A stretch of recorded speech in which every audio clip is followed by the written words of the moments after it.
So it's same team every year that deliver the festival. We're a very, very small team. There's about 6-7 of us that deliver the festival. We aim towards, anywhere between 15 and 20 shows over 5 days. That's our general kind of goal.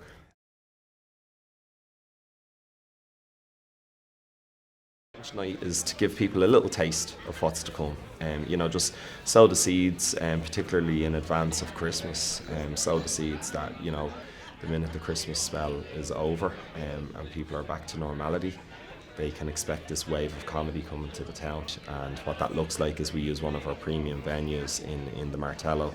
No, if I'm being honest with you, I'm not very comfortable kind of winning awards and stuff like that. Mostly because they're just hard to carry around with you when you're doing gigs. There's no pocket big enough for them. But this is my civic award right here. This year, the natural selection was Carl Spain, who I consider to be possibly the best MC in the country and one of the best joke writers. Carl was a no-brainer. Tony Cantwell is the most exciting original content maker online at the moment. He's very different to the type of comedy I put on stage. And that's when my wife takes me home. Thank you very much, guys! And then Enya Martin as a headliner, and Enya needs no introduction. She's doing Cork Opera House again. She's doing Vicar Street again, twice. So I saw Enya 3 or 4 years ago, and you could tell then she's going to be a star. As a stand-up performer, she's going to be a star. I don't know what Adam was saying about a busy schedule. I was sitting on my fucking hole all day. When I kind of first hooked up with the Harbour Bar, they were sound. All the staff were sound, the owners were sound. You just got the vibe the minute you walked in that this is the place I want to run my club.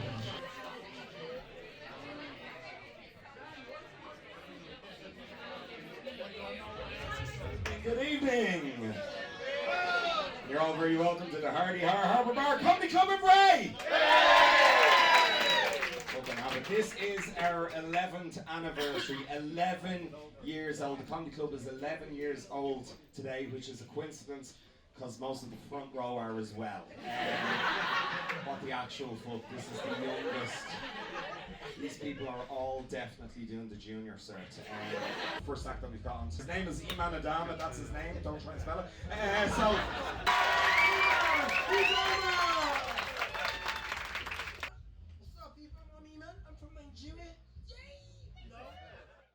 Good clubs stand the test of time. They really do.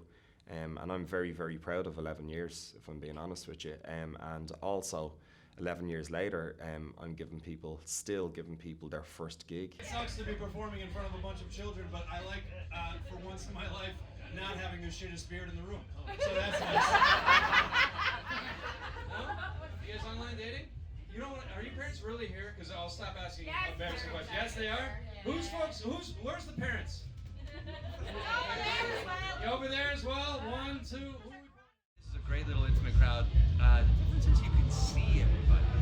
You can see everybody. Whereas you get on a big stage with the big lights, with the things up here, they flash in your eyes, and you can see the first 2 rows, and then outside of that, it's just black. I'm delighted that this exists.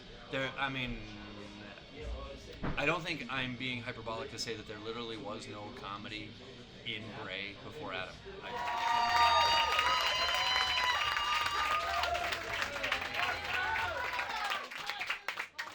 How are you? As Adam said, this is my first gig. It can either go really bad or really good, but I brought my tissues on. Yeah, I'm Dylan O'Toole. I'm from Bray. I go to St Killian's Community School, and I went to Fergal's before then. Obviously, I grew up in Deer Park, mostly. I've been also in Ballywatcham and down the Dargo when I was really young.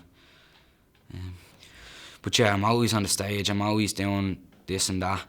But I think the comedy stage, it's a different game. It's not as easy as going up and bringing on an act or announcing someone's name on, you know what I mean, or talking, or you just have to give it everything. I think you have to go up, be so confident, with your material, because I know for a fact if you weren't confident with your material, the crowd would realise. The amount of comedians I've watched YouTube videos, comedians, they never look nervous, and that is the main thing, I think.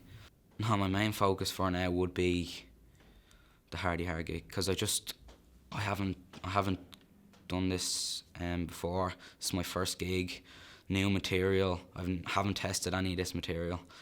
I'm gonna submit an application for Best New Act in January.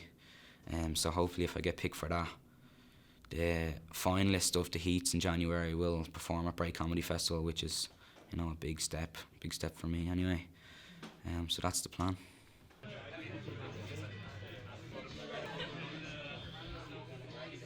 At one point, I had 116 requests for an open mic spot. 116 people looking for 7 minutes on the stage in Hardy Har. And that was the one thing that kind of made me say, no, hang on, we need to do something else. So I created the Best New Act competition. My Best New Act competition seeks to find the most promising new act in the country. We put on weekly heats. In terms of the final then, we put them on at Bray Comedy Festival, so they get a festival gig.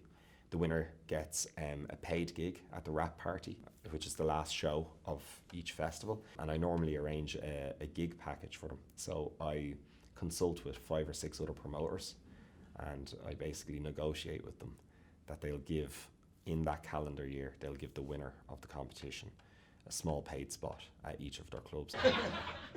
So Dylan O'Toole is going through to the wild card. So for Dylan will be down to the last 4, and there will be a public vote. So if you want to vote for Dylan to go to the actual final, you need to do the public vote, which will be on the Hardy Har Facebook.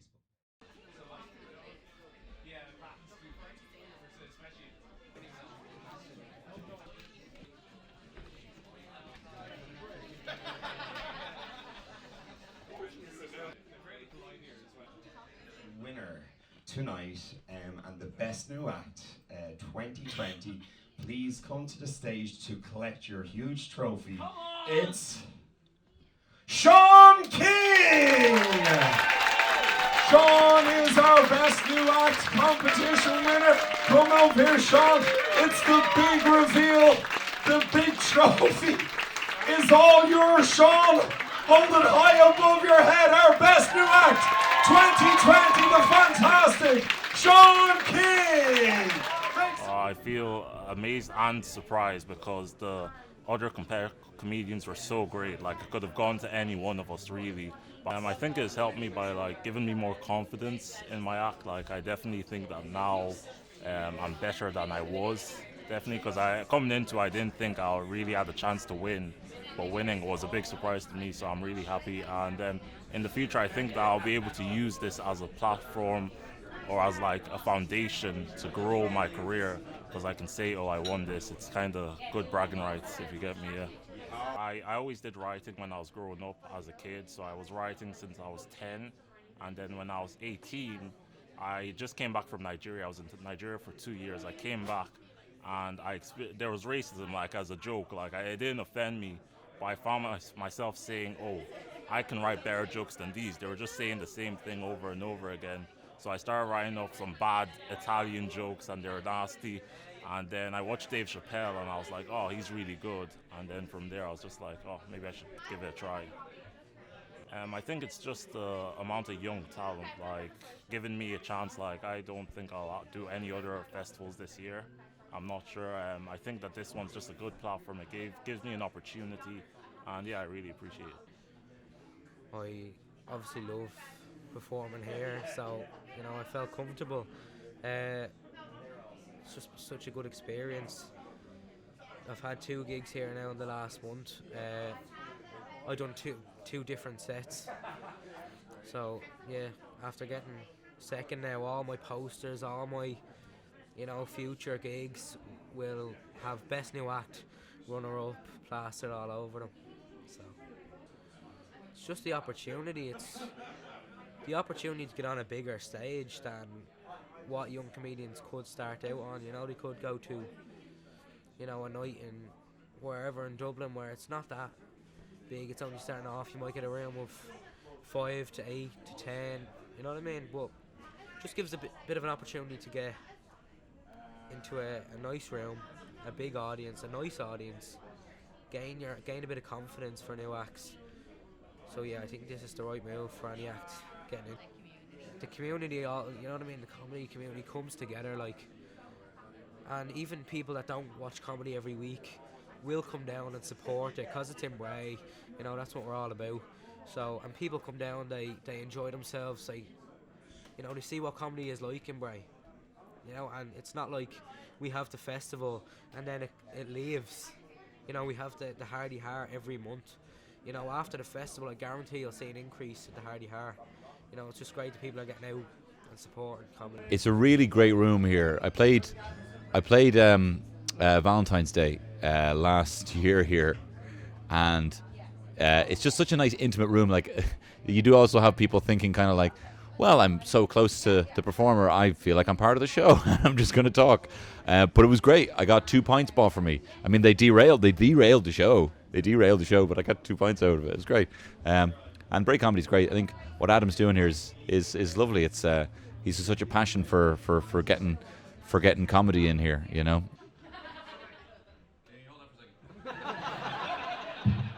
No, you can't. Don't fucking touch it, right? Yeah, I find music's great. I find music is something that just, even if it's not funny, it'll just get everyone be like, you. And as I find having music and stuff just changes up what the show is. And I feel like in a kind of meme-soaked culture, which I love, people kind of want things quicker and want to have things that are completely different from the last thing they saw. And it's a great kind of energy shifter. The pints. I'd be finding myself, I can't see anyone. I'm hearing noises and feeling wind. I think I'm very lucky, to be honest, in that I've been able to kind of leapfrog a lot of... See, I feel like when you're starting out, you go to open mics, you do 5 minutes. If they like your 5 minutes, they might give you a 7 minute. If they like the 7 minutes, you might get a 10, that goes up to 15, that goes up to 20-minute closing spot until you have enough in your repertoire where you do 40 minutes. But because I was doing online content and online videos that I kind of got a lot of notoriety for, I was being asked to do full shows, leapfrogging all the kind of things you're meant to learn along the way to do that. I do sympathize with the fact that if you don't have a social media following, that you have to literally work on just those 5 people saw you, they'll tell other people, and that's how it grows. And festivals, as you've said, that, you know, but I have done other festivals. I've done the Edinburgh Fringe, I've done the Dublin Fringe, I've done the Cork Comedy Festival when that was a thing. I've done the Kilkenny Cat Laughs, Ivy Gardens in Dublin. But a lot of that would kind of be off the notoriety of kind of getting spots and because of the social media stuff. My wife takes me home. Thank you very much, everyone!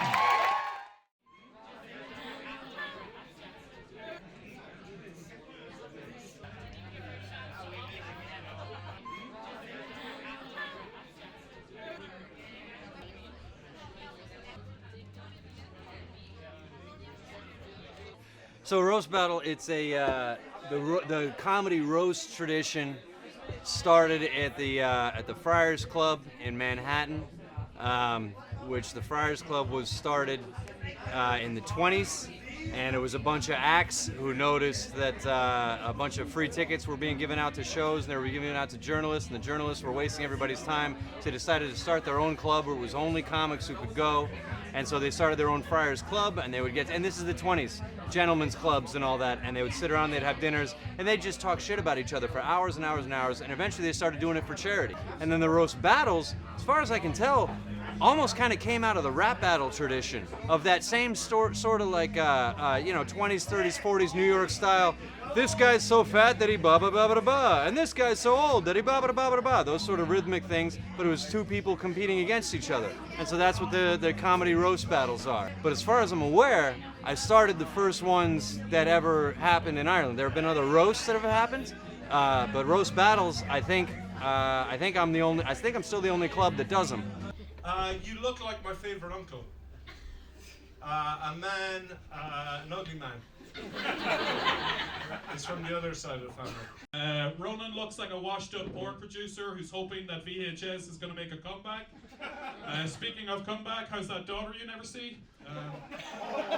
This is a really remarkable festival that this exists. We were actually just talking about this outside. This is a 6-day comedy festival at a suburb of Dublin, a not particularly close to the city suburb of Dublin. It's on the opposite side of the city from the airport. He's still getting all kinds of international acts in, and it is all run off the blood, sweat, and tears of one guy, off of Adam, who also has a full-time job, who also has a family and kids, and he's running the whole thing. It's a labor of love. It's a wonderful thing. I'm glad it exists. I hope it never stops. It's incredible, and I hope the local people appreciate how much work Adam puts into these. These things don't just happen, and it's really remarkable, and it's a blast. I'm glad to be a part of it.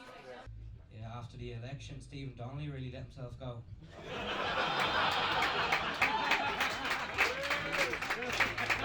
So, as I said earlier on, we're polar opposites, really. I'm 43 and Dylan's 18.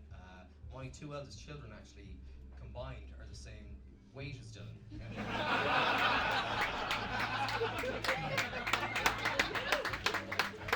John's wife admitted that she had 15 happy years, and then she met Sean. First gig was so far back, I can't even remember. We're on the same stage now. I started in November. Dylan's great. God, he's so fucking young. He's so young. I'm jealous of him. I wish I'd had the balls to start at 17, 18, however the hell old he is. I was 26 before I worked up the balls to go on stage. So yeah, he's gonna be great, dude. He's gonna be great if he sticks with it. I'm giving that to Dylan, I think, anyway. So I think I'm going to have to go with Dylan for this one as well.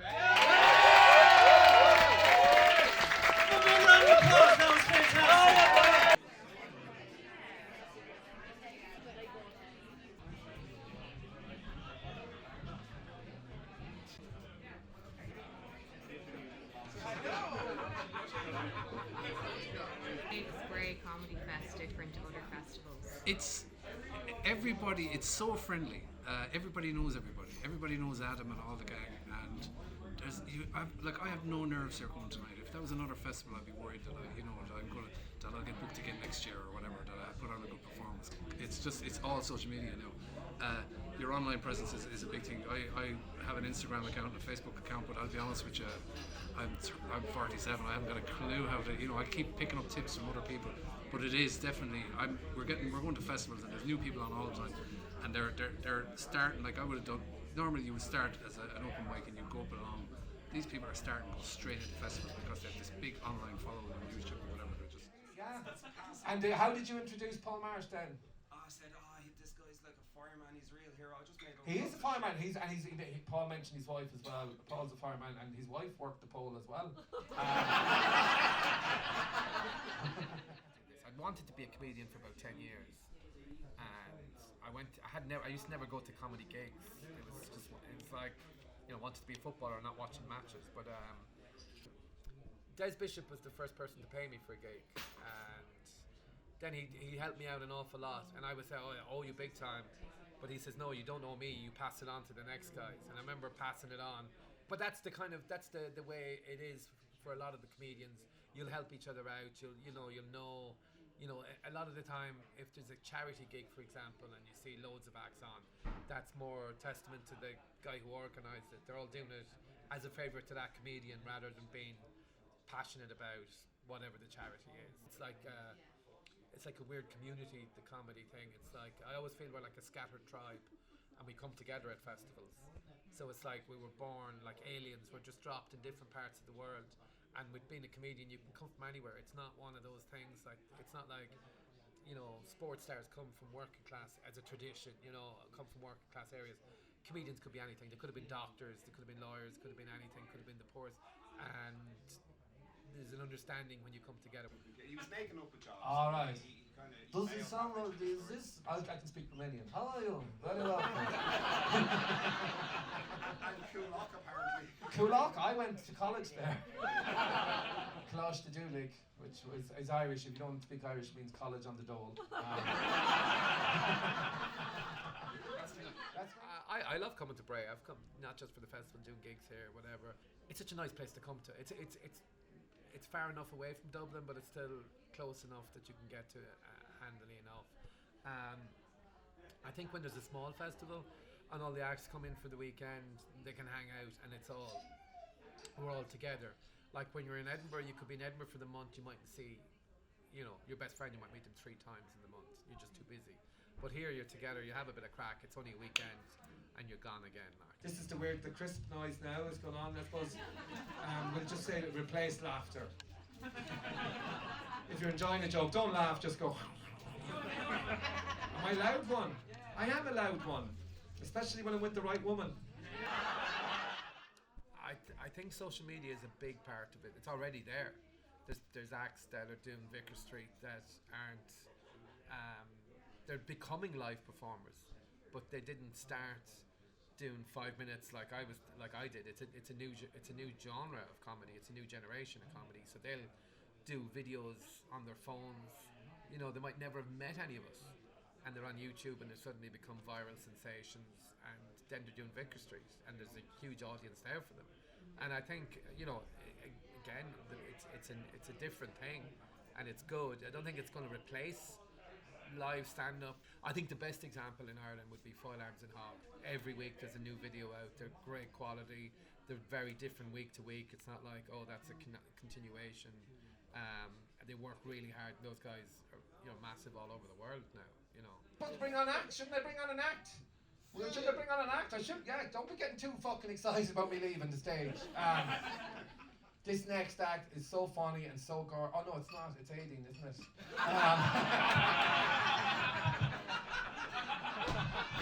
She's absolutely fantastic, ladies and gentlemen. Please welcome Aideen McQueen!